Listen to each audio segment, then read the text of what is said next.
even when I cannot see, Spirit is leading me, and I know I've got the victory. Hey, got it, I got the victory. Ooh, I got it, yeah. Victory.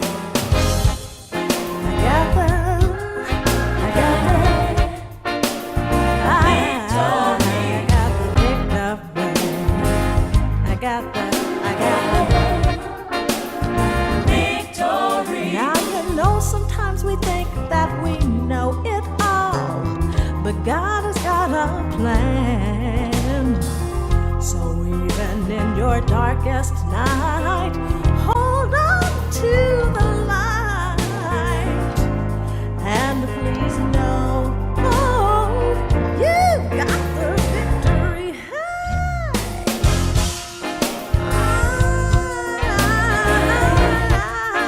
got the victory.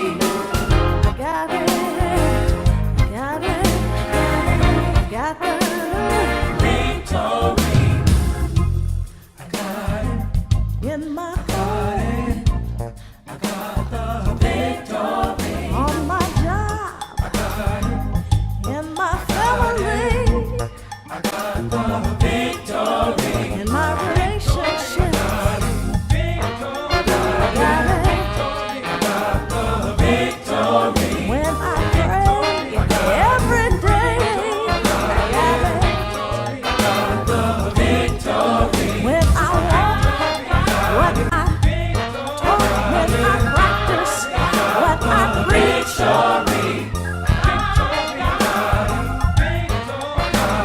When I trust in God, I got it.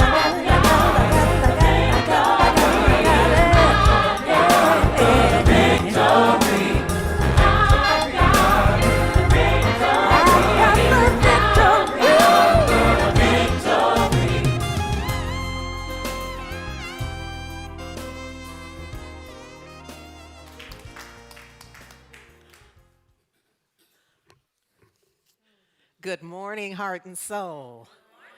We got it, yes? What do we have? We got to know it first, though, right? Are y'all participating at home? We were rocking it in here. Why? Because it's a Black church experience. It's in the body. It's a full emotional experience of this notion that we got the victory. And because this is Women's History Month, we are going all in our awareness that we must have the victory. There are those who have gone on before us, and they had whatever victorious experience they were claiming for themselves and for all of us. And now, it's for who? If not us, who? Yes? So we must know, and we must declare what? We got the victory. Yes, yes. Oh, I love this. Thank you for being here, and thank you for tuning in. Look, I'm going to ask a favor of you, those of you who are at home, maybe put down the piece of bacon for just a minute, to just get this. I'm going to ask you, if you are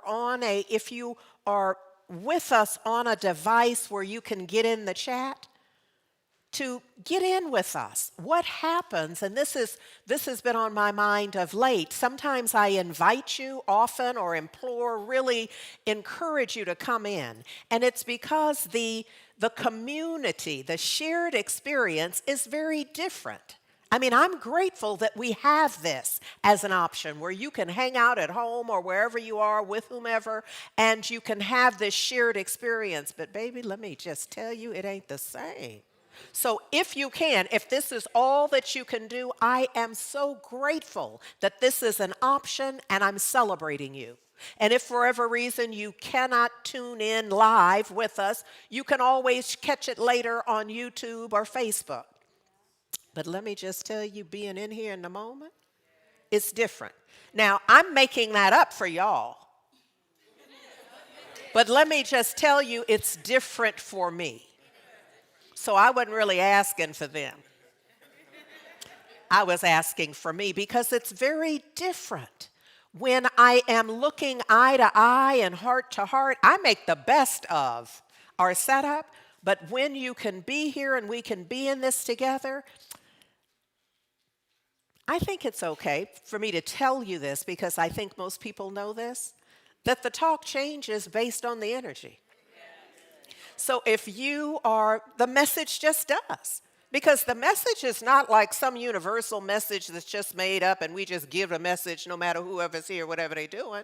What happens is that energetically something happens for me and it shifts it so that it is more appropriately offered to those who are here. So that doesn't exclude you, but I'm just saying get in here and be part of the design of it, if that makes sense. If not, do you. So, look, what I want to do is thank you, Robert, for that prayer. I was moved to, what came to me is to remind us that we are called to treat, and we call prayer treatment because there's a specific way that we do it. And bottom line, let's be clear, it's prayer. And the way that we are choosing to design it and present it, offer it, we call it treatment. Spiritual mind treatment. Why? Because it's treating your mind. But the idea here is that we invite you to treat, to speak the treatment, and then move your feet. It's to pray and then be engaged. Pray and then act in alignment with the prayer. And this is important in terms of treatment because it calls you to get in it. This is why I'm inviting you to be in here because you must be in the world. And so if you come in and get your little inoculation, you know, your little support for the week, up close and personal, we can really make a difference for such a time as this. I know there have been times where we felt comfortable waiting on others. You know, we didn't feel a certain level of urgency where it felt like, well, they're going to take care of that. Barbara Lee represents me. You remember when we would say that out loud. Barbara Lee represents me in this community. And you know, wherever you are represented, you may be believing that, I don't think anybody today, though, thinks that Congress is working it all out. If so, see me after. You know, it's because I think more and more we are coming to the awareness that it requires all of us. I don't know that anybody can still feel comfortable feeling like, well, they'll do it. They're going to handle that. I don't have to. There's enough money. I don't have to send no money. I don't have to show up. This time, if ever there was a time, is beckoning us into getting in it. Making the kind of difference that the calling on your life is requiring of you. Yeah, I said it. It's required. And we can duck it and dodge it, and it's still required of us. So look, what I endeavor to do in this portion as well as in my message is to string some pearls together. And just in case the brothers of any ethnicity are thinking that you're exempt, you can just follow Pharrell Williams, and y'all can name people the brothers who are wearing the pearls now. String your pearls and then wear them. And the idea here is that right now for Heart and Soul, we are sitting in what is happening in the world, our perception of it, and then answering the question, what is ours to do? Well, it's ours to do to make certain offerings. So on Wednesday night, our Imagining Justice, and we've been doing Imagining Justice for a while, but we're stepping up our game.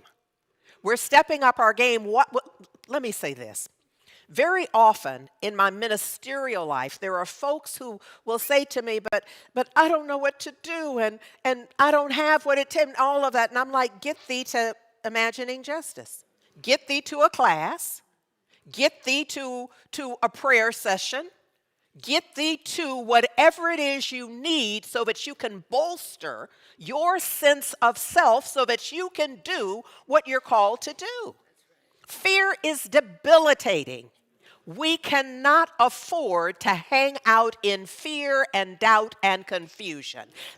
Consider this your invitation to the party of awakened consciousness. Yes?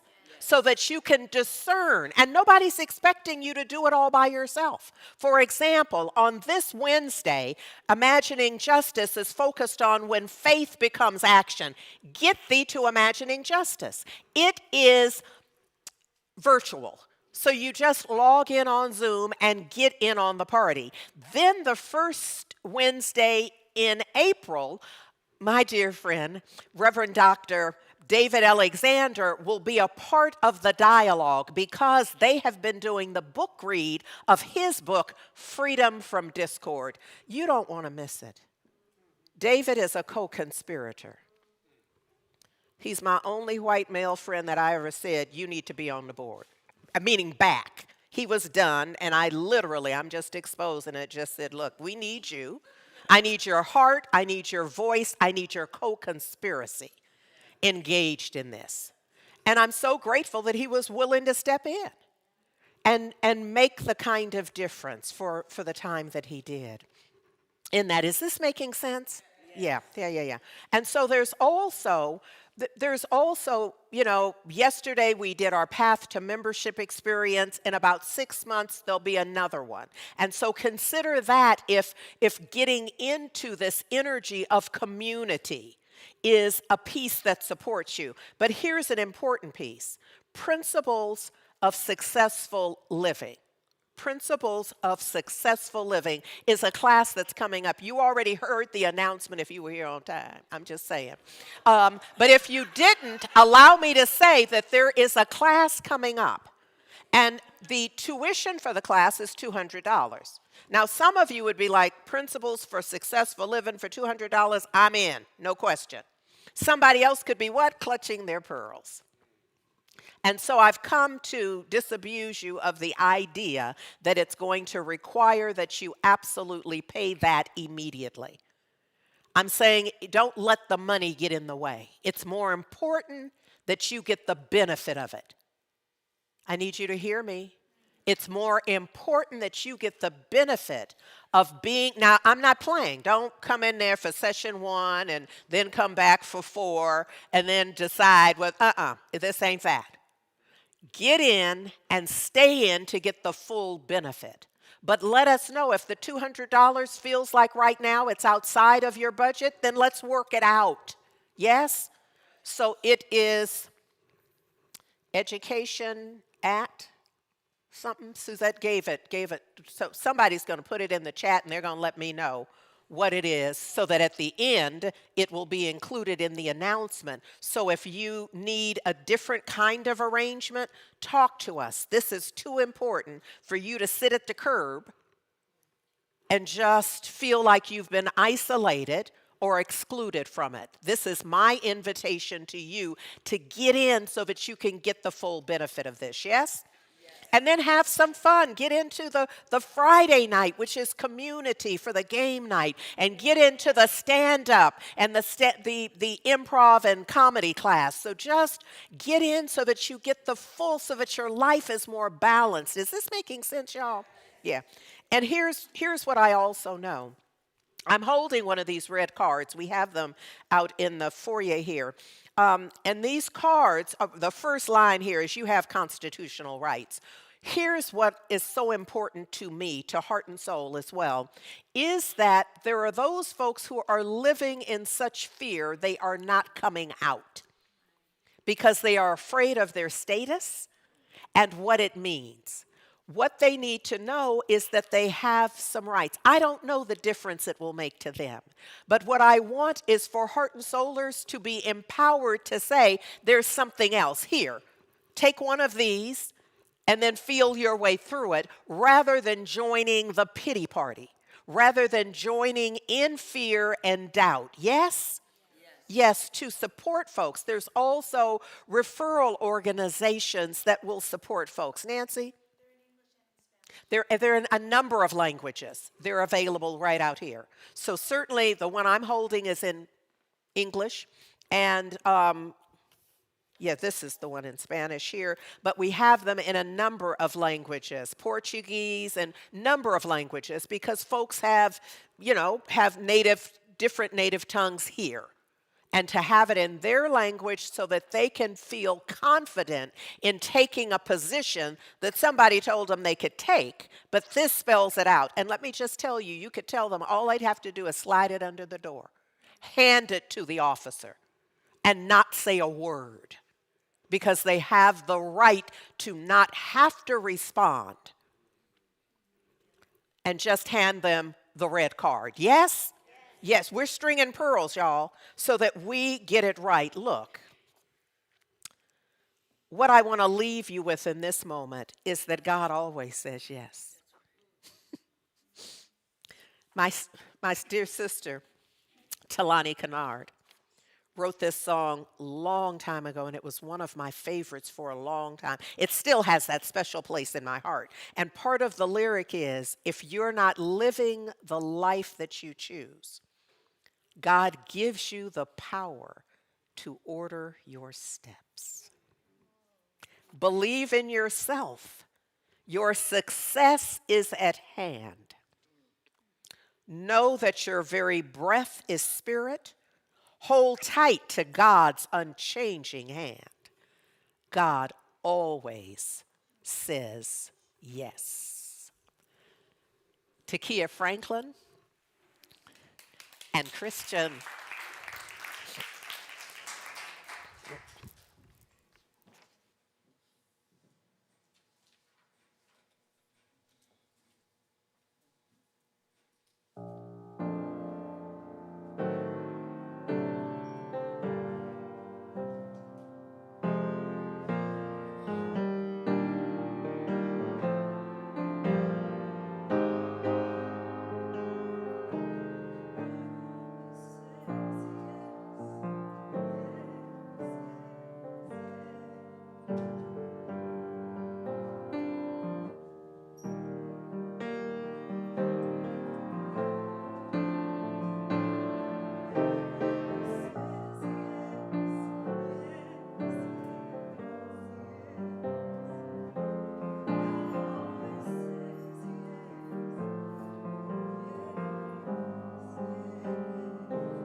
Yeah,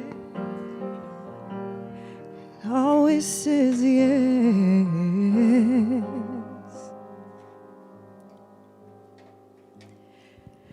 Sometimes we forget we have all that we need. God knows our purpose, our intent, and every deed. Living by faith and walking in the light. Know that your every breath is spirit. God always says yes. Yes, yes. God always says yes. Yes. God always says yes. Yeah, yes.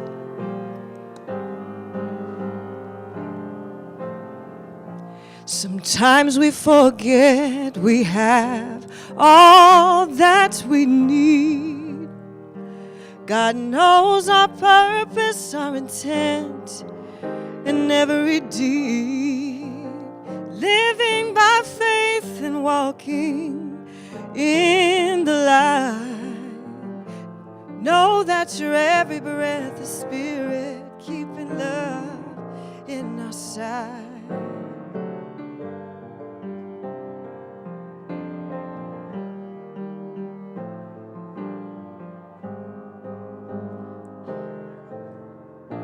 So if you're not living the life that you choose, God gives us the power to order your steps. Believe in yourself, your success is at hand. Know that your every breath is spirit. Hold tight to God's unchanging hand. Yes, yes. God always says yes. God always says yes. Yes.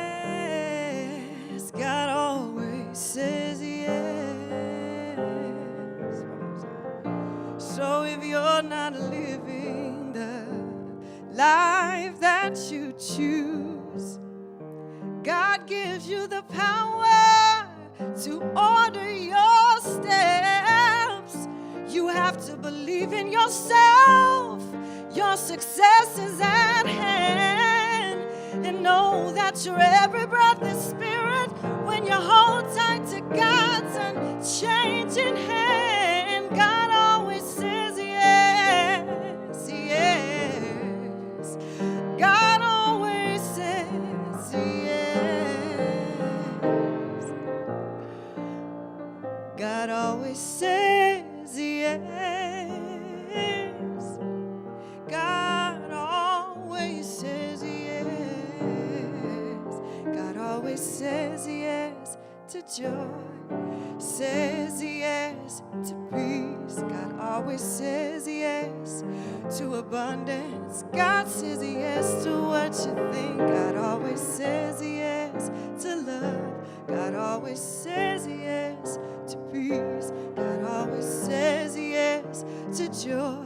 God always says yes. God always says yes, yes, yes, yes. God always says yes, yes. God always says yes.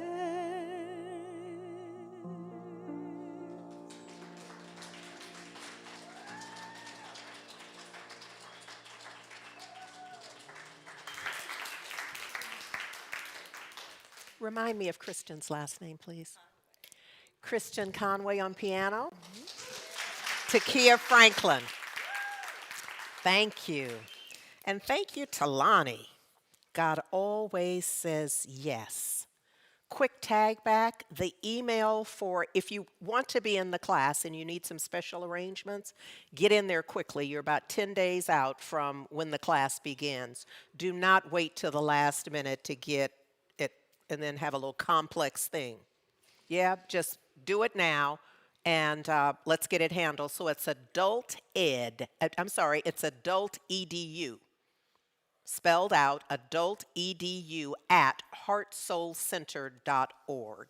And you'll hear it again at the end in the announcements. So look, y'all. You know our theme is adventure in faith from the inside out.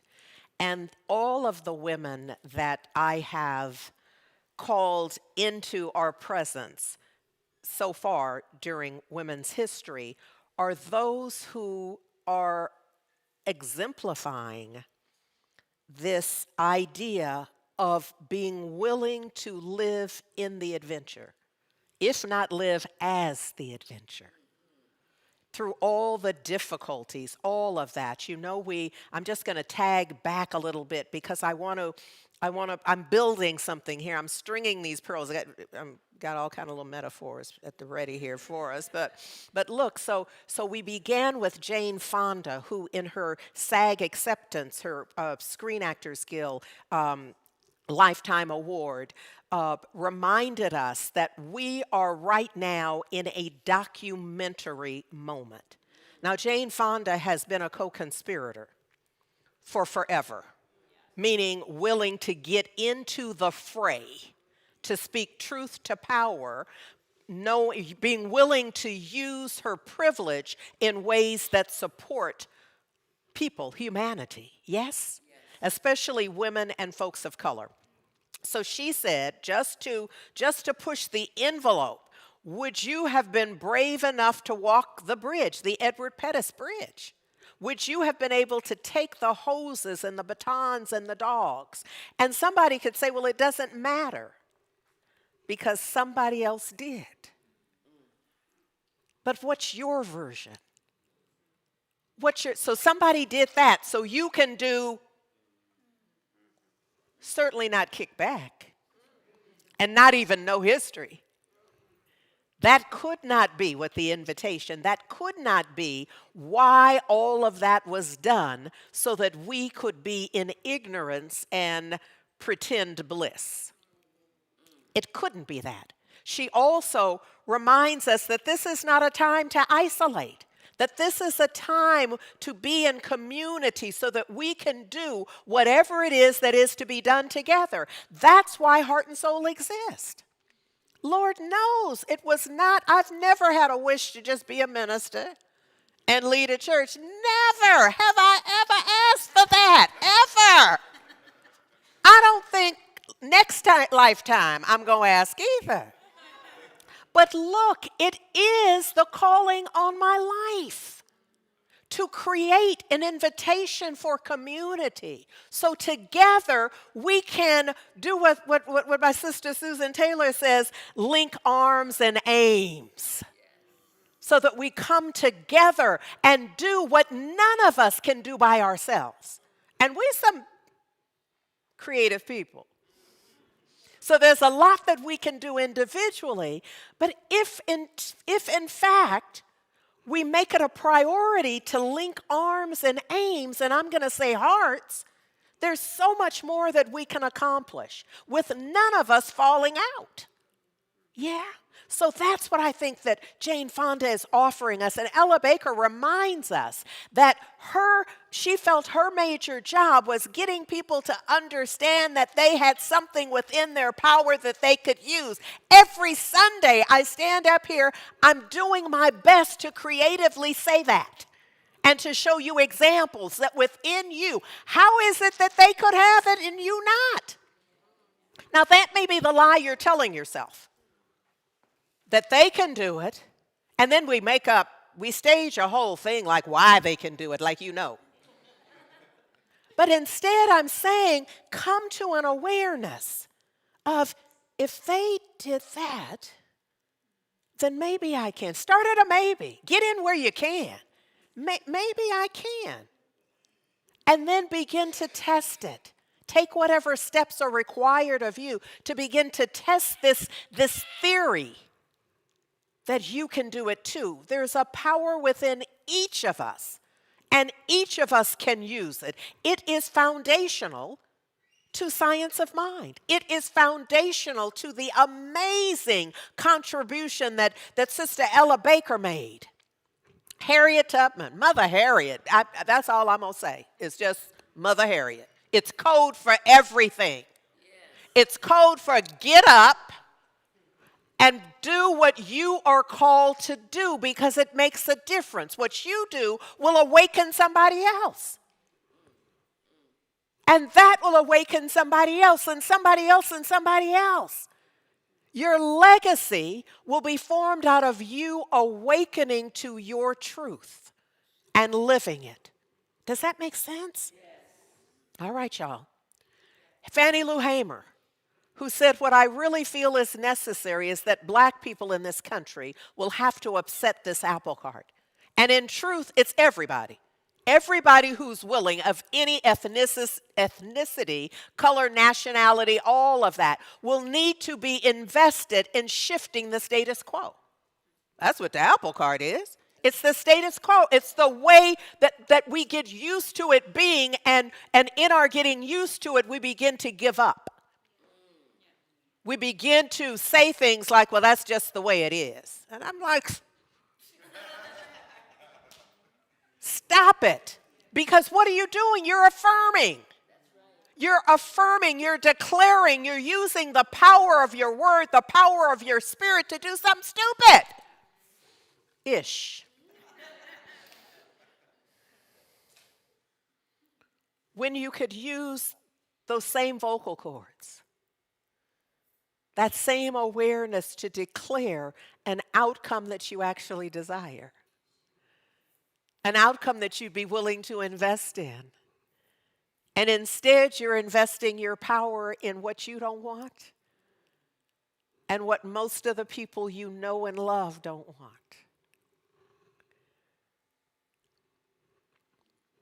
When I was first taking the initial courses in Science of Mind,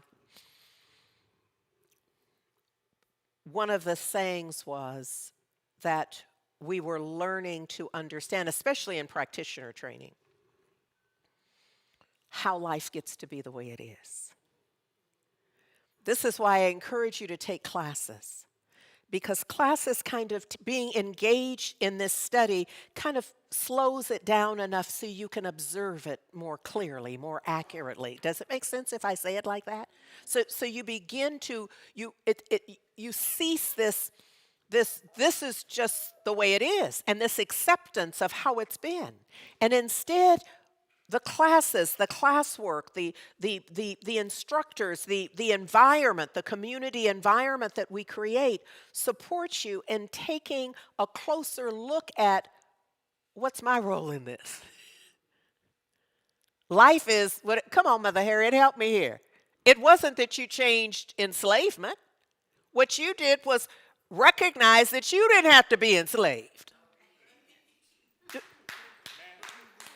So the economy is, and the neighborhood is, and the politics are, and whoever is in whatever house, wherever, whosoever, howsoever, all that is. But what about you? What does that say about you? You on the couch. What does that say about you? What are you choosing? Are you going along to get along? Or is there a moment where you're the prodigal son or daughter and you come to yourself and you realize, this ain't for me?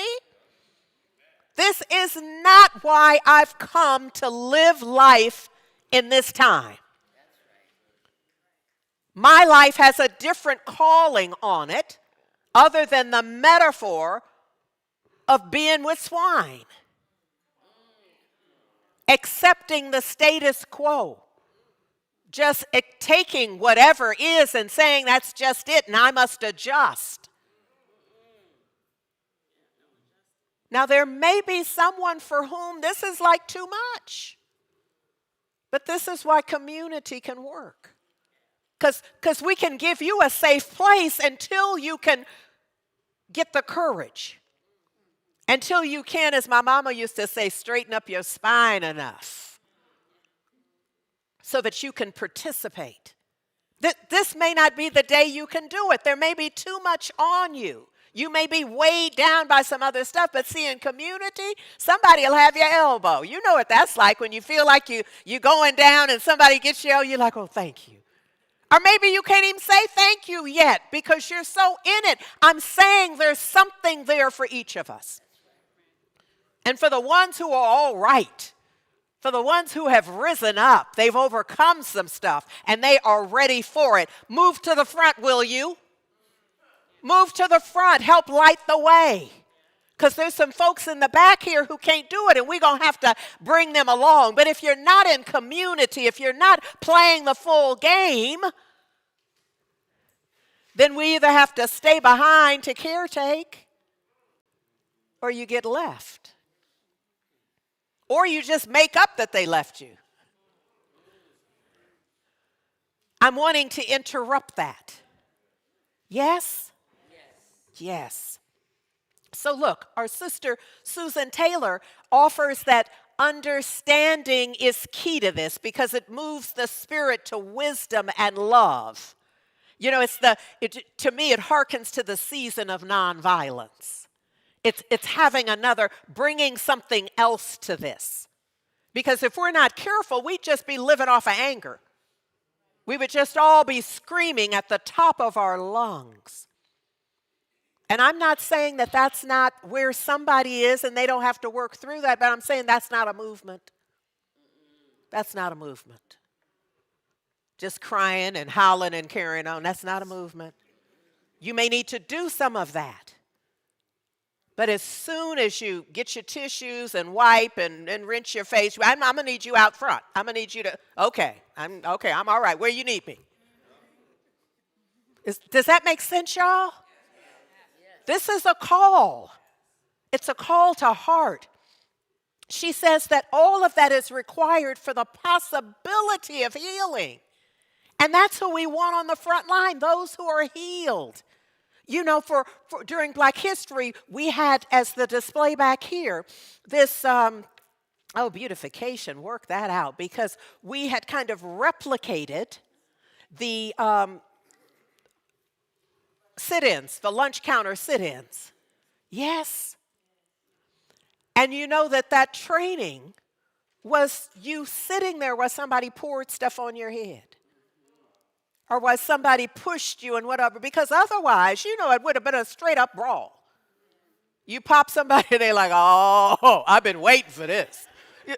Y'all understand who that is, but instead, they weeded those folks out. Those folks were, I guess, driving the rest there. Those folks, I mean, it's a role for everybody. But they're like, no, you're not ready yet. You may be ready future, but you're not ready to be part of the sit-in yet, because it's a non-violent. And so this is us helping each other get ready. I know everybody's not ready for the front line, but there's something you can do. You can contribute some money, you can bake some cook, you can keep the children. While the other folks have to go do whatever has to be done. I don't know, but buy the gas. Pay the tickets. I don't know what your role is. What I'm saying is, for each and every one of us, there is an authentic role. Get thee to it.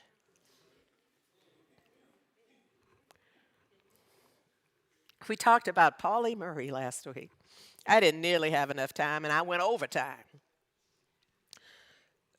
She said that her intention was to destroy segregation by positive, embracing methods. That can only come from a healed place. She isn't saying, I want to tear this thing up. She is and she isn't. She's saying, I want to break it up, but I want to break it up in a certain way. Yes? She's speaking to us about what Susan Taylor said. It's with understanding. If we're going to create this America the beautiful, we're going to have to be beautiful in our own way. In our own minds, yes? Yes. She said very specifically, when my brothers try to draw a circle to exclude me, and this was not rhetorical, this was not a metaphor, this was not her imaginings, this is the life she lived. In being in the circle with the men who are not wanting her there. And in fact, Pauli Murray really is the one who, the first one that I can see in this that is really giving us a clear example of the intersectionality of this, where she shows up as a Black woman who is clearly mixed race. She tells us a story about going to stay with an aunt, I'm pretty sure it is, and the cousins, but they were passing for white. And so it was awkward, and she didn't get to stay there long because her looks in another environment, she could kind of do some passing. She could get along, but in there with the family who was literally her cousins and who were literally passing for white, couldn't cut it. And it was bringing a little more attention than maybe was desired. So she's bringing that also in her experience. And she's also, excuse me, So she's also, a black woman professional. She's all the things. And then there's the gender specific, and I'm trying to get the term that is best, that I want to say, that I had earlier at home.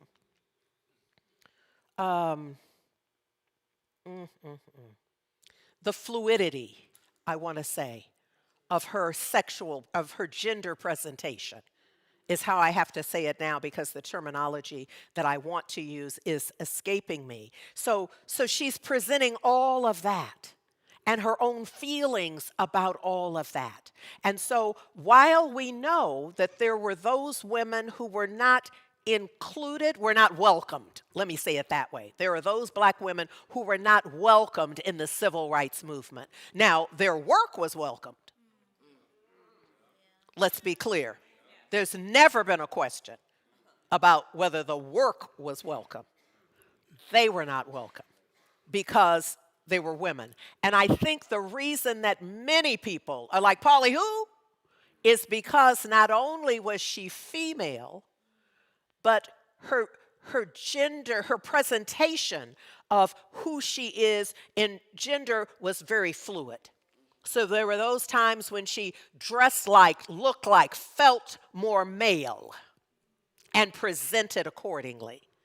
And then there were those times when she was, and in fact, just choosing, her name was Anna Pauline. But she chose Pauli because it was very gender non-specific in that way. And she had a comfort in that. Is this making sense? So how does life get to be the way it is, where she's almost invisible in history? It is because she presented all of that, the intersectionality of all that gets oppressed in America. Yes? Okay. I'm just stringing pearls here, y'all. So today I'm kind of picking up where I left off with Reverend Dr. Pauli Murray, and focusing a little more attention certainly on her, but also on the extraordinary lives and voices of Justice Constance Baker Motley and Sojourner Truth. These are women who, for me, embody truth-telling, spiritual boldness, and sacred activism. Brilliant women. Let me add that too.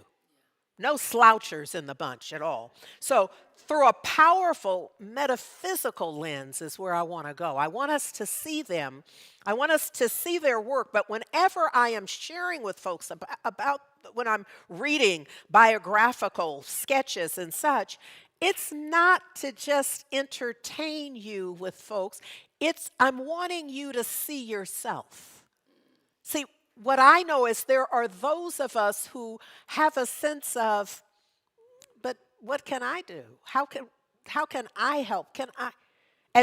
And what can come up for us in that questioning, in that self-inquiry, is all of the places where the limitation exists.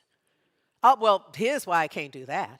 And look, they have that, and I'd have to have a degree. Look right here. It says what.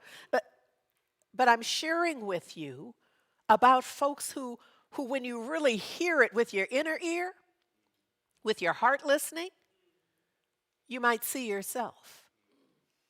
And you might think, well, I don't have 3 of these 8 things that might be required by somebody, but let me show up with my 5 and see. See if I can't make a difference. Is that making sense, y'all? Go, you can eat the bacon now. Go on. So look, this is for this month even. It's about her story. Look, one of my favorite songs, the song that I just have on repeat in the car, and you can give thanks that the car has the windows rolled up, because I believe in singing along. And for me, my gift is the lyrics. I'm less adept with notes. But baby, I can get some lyrics and work it out And so one of my favorites that just moves me, and I use it also to correct the error thinking. Get you some songs. Get your playlist that when you play it, it corrects your error thinking. Because life will invite us to thinking all kind of craziness. You can't, you won't, they won't let you. Mother Harriet, tell them about they won't let. All of that. So I understand that life will push against you in ways, but have a playlist, baby, that when it plays, you be like, whatever. You know what I'm saying? You have to run this life and protect it, what? From the inside out. Absolutely. So the song that I use like that is When You Believe. It's from the Prince of Egypt, and I love the version where Mariah Carey and Whitney Houston sing it. Music and lyrics by Stephen Schwartz and Babyface. And part of it that I just want to cite for you is, now we are not afraid, although we know there's much to fear. We were moving mountains long before we knew we could. And that just, y'all know last fall I was in Egypt, but even before then I had an affinity for that part of the lyric. That idea that we can go to a place of fear, but remember that, hold up, come on, Mother Harriet, we were moving mountains long before we ever knew we could. It goes on. They go on to sing, there can be miracles when you believe.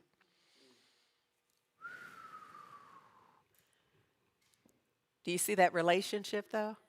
There can be miracles. Now, see, some of us are just like, yes, that part. It comes with the other part, though. And what's the other part, y'all? Help me out. When you believe. There can be miracles when you believe. And that's what I want you to extract from whatever it is I'm sharing. Who knows what miracle you can achieve when you believe? Somehow you will when you believe. So look, Pauli Murray, who wears me out, by the way, just personally. Can I just say that? Because, just dang near fearless to me. Just standing in it all. So look, Pauli Murray,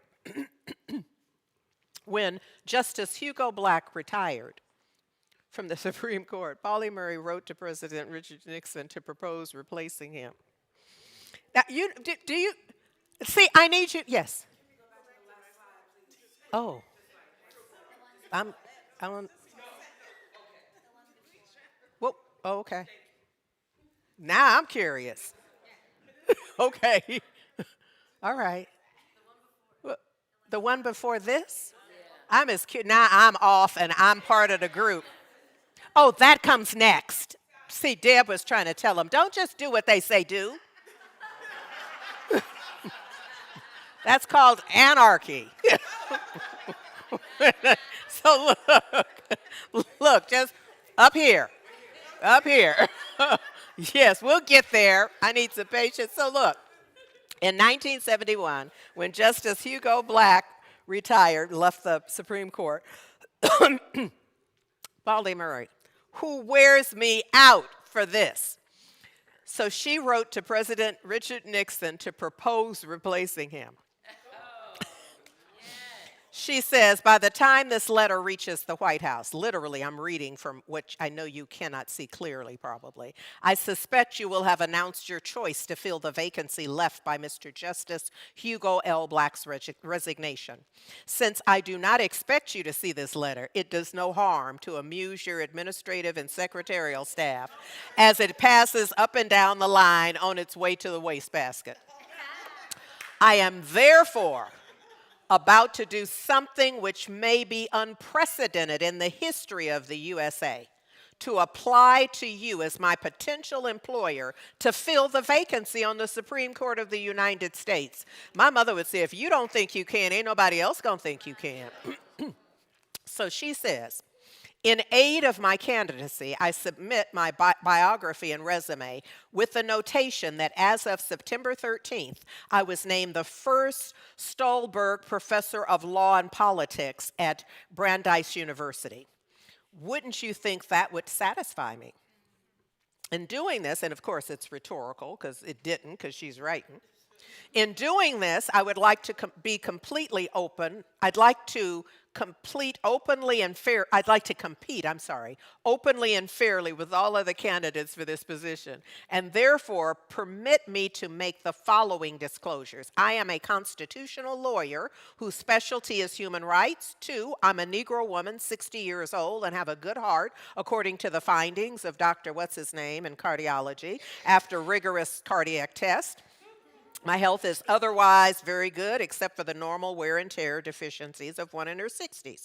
3, my formal religious affiliation is Protestant Episcopalian by birth, christening, confirmation, and by conviction. But my religious faith is eclectic, incorporating into personal belief the Friend's principle and the Christian Science's image of Father, Mother, God. So she's lifting up the Quakers and the Christian Scientist who, yes, she says it, who have a sense of that oneness and spread that. Number 4, I am a registered independent Democrat and regularly split my ticket to vote for qualified candidates. My only venture into personal politics was an unsuccessful candidacy for the New York City Council in 1949 on the Liberal Party line in a 4-way race. I came in second, beating out the Republican and American Labor Party candidates, but being snowed under by the Democratic machine candidate. I decided that I would do better in scholarship than in politics and in appointive office rather than elective office. And so I could not let that go unshared because I knew y'all needed to know. Yes? Pardon me. And now to the slide that you were waiting for me to get to. So Pauli Murray, of course, was born in 1910. And this is important because when I say 1910, some of you immediately begin to get a picture because that might be even older than your grandparents or, however we do that in our mapping of time. But to a person, we have a sense that it's not 2010. It's a century before 15 years ago. Some context helps, doesn't it? Yeah. And even so, she lived to 1985, which is like another whole lifetime from 1910, as we would be aware. And what I love is she was able to hang in there. She kept expanding, it seemed to me, where she could, her last profession or her last work, if you will, or contribution to humanity was as a Episcopalian priest and doing the work. So this slide is reminding us that she was co-founder of the National Organization of Women. She was raised in Durham, North Carolina, and is a hero of civil rights and women's rights. And then there's this piece that she wrote, "Let us grow strong." That's what you wanted to get to. Let us grow strong. but never in our strength forget the weaker brother. Let us fight, but only when we must fight. Let us work, for therein lies our salvation. Come on now. There are those who say this is why we properly label what our volunteers do as sacred service, because it is. Let us conquer the soul, for therein lies our power. Let us march in steady, unbroken beat, for therein lies our progress. Let us never cease to laugh, to live, to love, and to grow, is what she leaves as a message to us as a part of her legacy.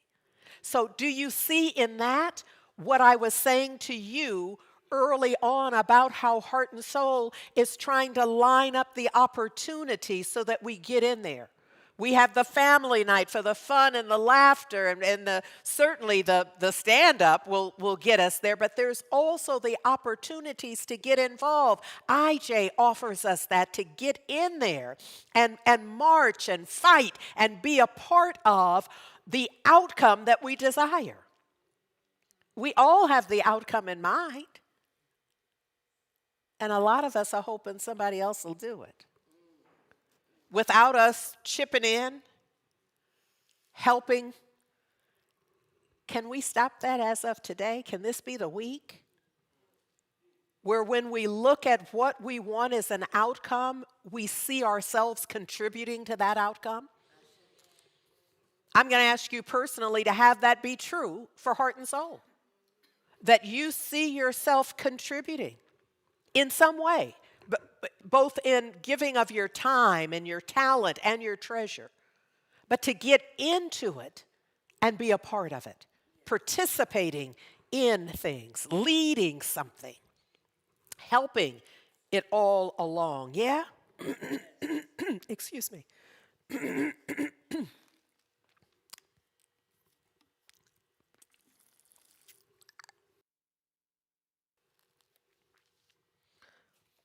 Pauli Murray leads me in mind. This is the next pearl on the string, is Constance Baker Motley, born in 1921, which would make her like my mother's peer in that age, generationally, and passed in 2005. But I'm just going to ask you to share the different slides on Constance while I kind of walk through some things about her life. Because it's interesting to me, I almost expect that some of these folks intersect, and they do in an historical context, but not as far as I could find in any personal connection. I don't see anywhere where they knew each other. They certainly knew of each other in that way, yes? Because Constance Baker Motley, as you know, was the first black woman to argue before the Supreme Court. And part of her story, her bio, is that though she graduated from her Connecticut high school with honors, her parents couldn't afford to pay for college. So she was a youth activist, and she went to work in one of those organizations. And in that organization, I want you to follow the link. Few folks just get on the road and they're there. Invariably, there are some twists and turns that involve others and sometimes building whole coalitions and all. But look, in her case, so she's working for a youth organization and she's speaking. And when she spoke at this community event, there was a philanthropist who heard one of her speeches and was so impressed he paid for her to attend NYU and Columbia Law School. And it's from that a brilliant, see, you don't know. You don't know what help is there for you or what your help can yield. Yes? She became the lead trial attorney for the NAACP Legal Defense Fund and began arguing desegregation and fair housing cases across the country. The person at the NAACP who hired her is the future Supreme Court Justice Thurgood Marshall. She wrote the legal brief for the landmark Brown versus the Board of Education case, which struck down racial segregation in American public schools. Soon she herself was arguing before the Supreme Court, the first black woman to ever do so. Over the years, she successfully represented Martin Luther King Jr., freedom riders, lunch counter protesters, and the Birmingham children marchers. She won 9 of the 10 cases she argued before the High Court. And that 10th one was later overturned. So she didn't win it, but it later came into its proper standing. She maintained her composure even as some judges turned their back as she spoke. She said, "I rejected any notion that my race or sex would bar my success in life." Now that's an information that one could just borrow. That's an affirmation, a declaration that one could just simply say, "Thank you, Justice Constance. I'm going to use that. I reject any notion that my race or gender can bar my success in life." I mean, tweak it for yourself. But get an affirmation that when you affirm it, when you declare it, it straightens out those rough places in your life, yes? After leaving the NAACP, she continued her trailblazing path, becoming the first black woman to serve in the New York State Senate and later appointed by President Lyndon Johnson in 1966 as the first black woman federal judge. And of course, that raised all kind of hoopla because, and it's so interesting to me how we are that white men essentially were saying that she would be biased. Because of the cases that some of the cases that I listed, that she would be biased. And you just, I could see me saying, "Excuse me." So bias is determined by the cases that one has ruled on. You, sir, please clarify. And then when I'm going to just call y'all in order. Because how do you? But see, whether they ever come to it, the individuals engaged in it, we must. We must come to ourselves. We're the prodigals. It's not that others are going to come to it and then come get us. We must come to it ourselves. We must have our own inner awakening. Yes? I love that the author, Nancy Gertner, said, and Nancy is a retired judge and senior lecturer on law at Harvard Law School. At least she was at the time she said this, where she says that diversity of background matters. She says, when Justice Thurgood Marshall retired from the bench, Justice Sandra Day O'Connor reported that his presence on the court changed the conversation in the judge's deliberations, not simply because of his race, but because of his background. At oral arguments and conference meetings and opinions and dissents, Justice Marshall imparted not only his legal acumen, but also his life experiences, constantly pushing and prodding us to respond not only to the persuasiveness of legal arguments, but also the power of moral truth. Yes? Yes. So I'm going to back up because while I was reading the letter that Pauli Murray wrote to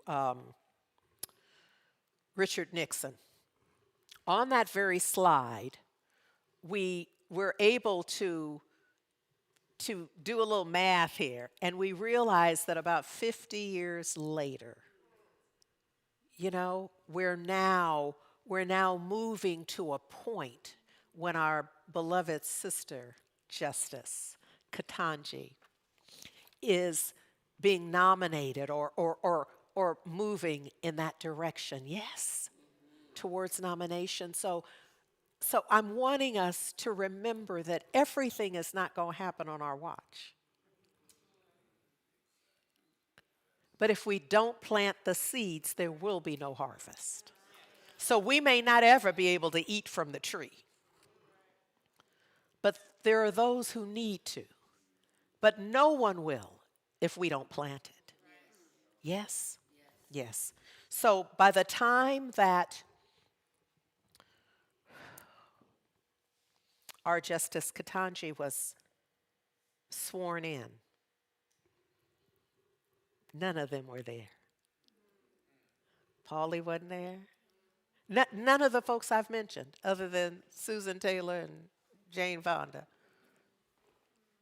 Everybody else, but they did what needed to be done to play their part in the unfolding of it. Yes? Can y'all see that? Good. Good, good, good. So you have a sense of our sister, Constance Baker Motley. But now I want to get to Sojourner Truth, who we don't know exactly. We know she's born circa 1797. Let that sink in. Let that sink in.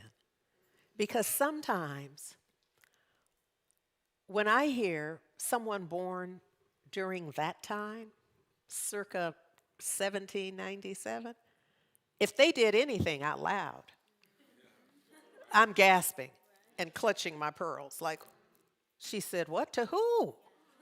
You know, how did that happen? And I think if we're not historians, we're left not seeing the divine principle play out everywhere. And so I want to, there's so much, we could spend days talking about her, but I want to really get to some basic things. So born around 1797, they're believing in that year, not knowing when, and she didn't know. But in her teens, so she was born enslaved, and she was bought and sold, she says 4 times, and was subjected to harsh physical labor and violent punishments. And in her teens, she was united with an enslaved man with whom she had 5 children beginning in 1815. In 1827, a year before New York's law freeing enslaved people was to take effect, Sojourner Truth ran away with her infant daughter, Sophia, to a nearby abolitionist family, the Van Wagoners, and she took that name. The family bought her freedom for $20, and shortly afterwards, she began the process of restoring her family by going to court to sue for the freedom of her 5-year-old son, Peter, who had been illegally sold into slavery in Alabama. And so the picture that I get in this is that, you know, the son was left on the plantation. But when he sold to Alabama, so he's in New York, but once he sold to Alabama, I think that raised huge alarms like it would for us. The difference between enslavement in New York and enslavement in, now, it's all, let's be clear, it's all enslavement. Do not think I've lost my mind. It's all enslavement, and there are no better colors on one than the other. And yet, New York is moving to a different place than Alabama ever had. Do you see? So I could see that there would be a certain alarm around that. And so I want to share some with you about what happens, I think. Bless my heart. Just bless it, please. Oh, no, I'm good. Thank you. All right. So, so the story of what happened is that in 2022, like January of 2022, there's an archivist who is going through records, and he sees court records, and he sees a court record that has a woman's name. So there's a woman who had sued the government as well as a man and prevailed. And so seeing the woman's name, that adds to the curiosity. We'll come to find out not only is it a woman, but it's a black woman. And it is Sojourner Truth, who filed, this is where she has filed to get her son back.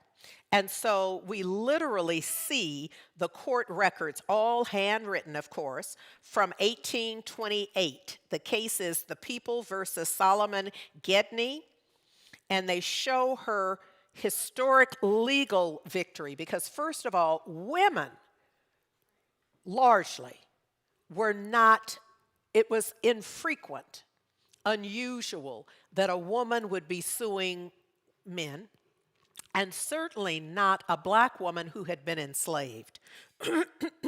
But not only did she sue, but she won, of course.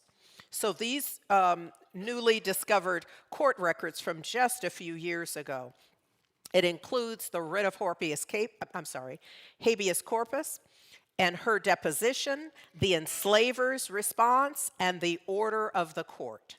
At that time, she was going by the name of the abolitionist family. So she was,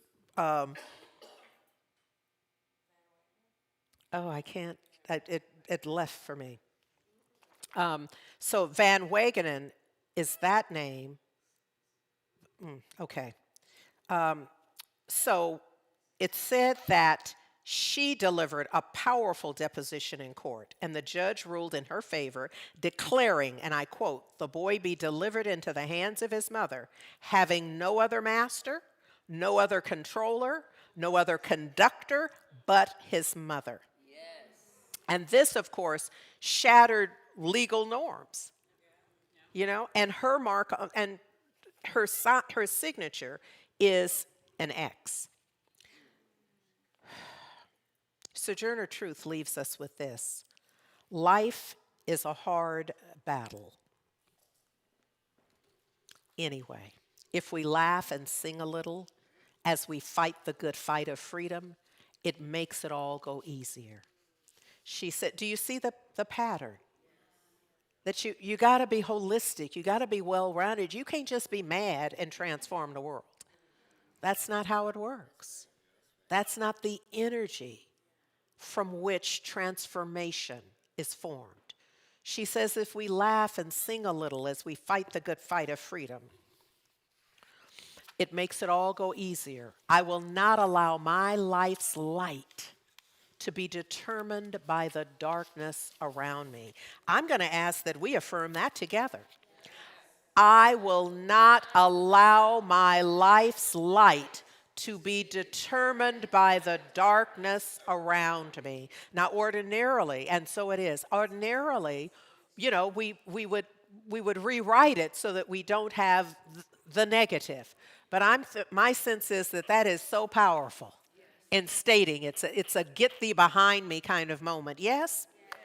So look, I've asked Takia to sing When You Believe. And I want to remind you of just a bit of the lyric from that says, they don't always happen when you ask. And it's easy to give in to your fears. But when you're blinded by your pain, can't see the way to get through the rain, a small but still resilient voice says, help is very near. There can be miracles when you believe. Takia Franklin.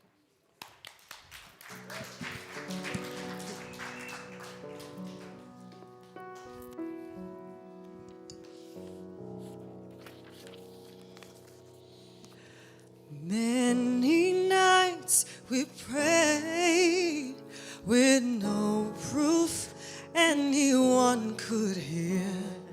In our hearts a hopeful song we barely understood. Now we are not afraid, although we know there's much to fear. We were moving mountains long before we knew we could. Oh, yes. There can be miracles when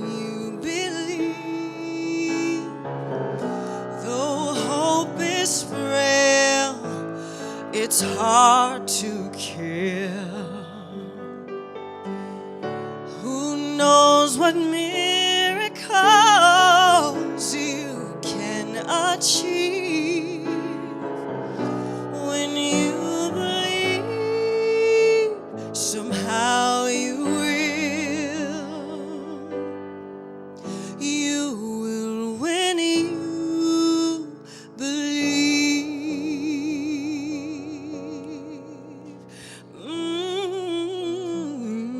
Oh, in this time of fear, when prayer so often proves in vain, hope seems like a summer bird too swiftly flown away.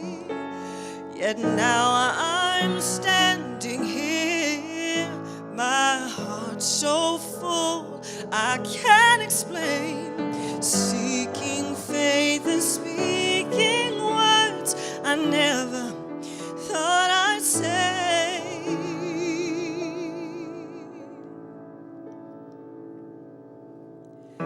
There can be miracles when you believe. Though hope is frail, it's hard to kill.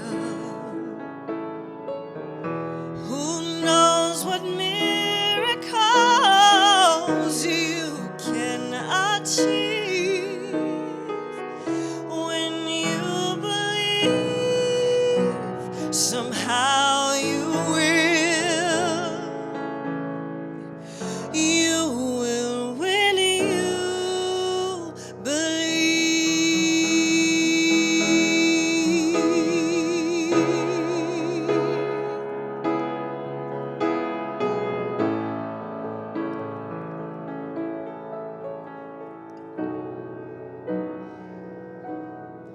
They don't always happen when you ask, no. And it's easy to give in to your fears.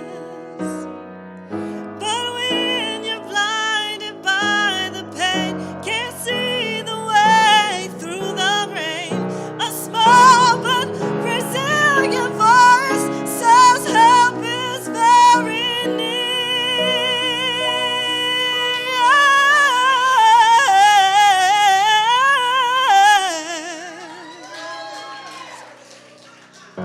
There can be miracles when you believe.